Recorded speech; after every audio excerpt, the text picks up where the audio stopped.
Tragedi G30S PKI adalah salah satu peristiwa paling bersejarah dan penuh duka dalam perjalanan bangsa Indonesia. Pada malam 30 September 1965, serangkaian peristiwa tragis terjadi yang tidak hanya mengguncang stabilitas negara, tetapi juga membawa dampak besar bagi perjalanan politik, sosial, dan budaya Indonesia.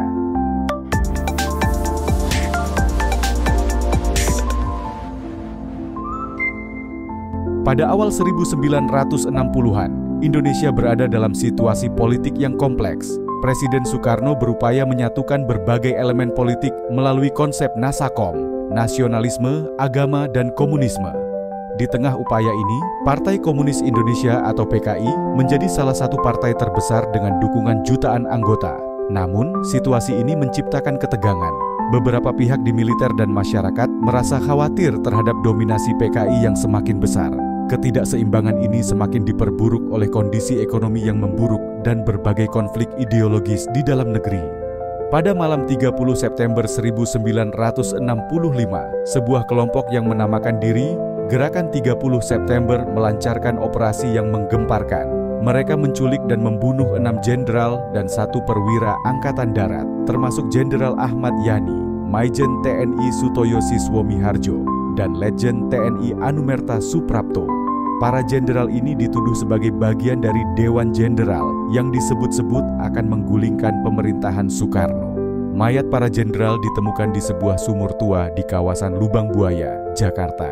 Sumur ini kini dikenal sebagai tempat peringatan untuk mengenang peristiwa tersebut. Keesokan harinya, Mayor Jenderal Soeharto, Panglima Kostrad saat itu, bergerak cepat. Ia mengumumkan bahwa peristiwa tersebut adalah upaya kudeta. Dalam waktu singkat, Soeharto mengambil kendali, memulihkan stabilitas di ibu kota, dan memobilisasi militer untuk menangani situasi.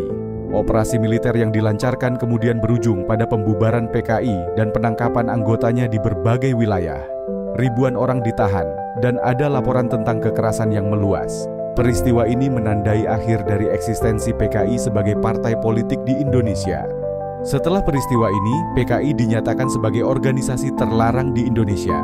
Soekarno pun kehilangan pengaruhnya dalam politik, hingga akhirnya dilengserkan pada tahun 1967 dan digantikan oleh Soeharto.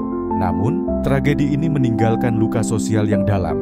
Banyak keluarga yang kehilangan anggota tanpa kejelasan. Hingga kini, tragedi ini terus menjadi topik diskusi sejarah yang penting untuk dipelajari oleh generasi muda. Untuk mengenang peristiwa ini, pemerintah membangun Monumen Pancasila Sakti di Lubang Buaya. Monumen ini menjadi pengingat tentang pentingnya menjaga persatuan dan kesatuan bangsa, serta menjauhi konflik ideologis yang dapat memecah belah masyarakat.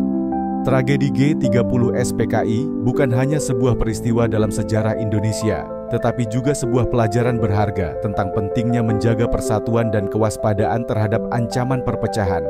Sebagai bangsa, kita harus terus belajar dari masa lalu untuk menciptakan masa depan yang lebih baik.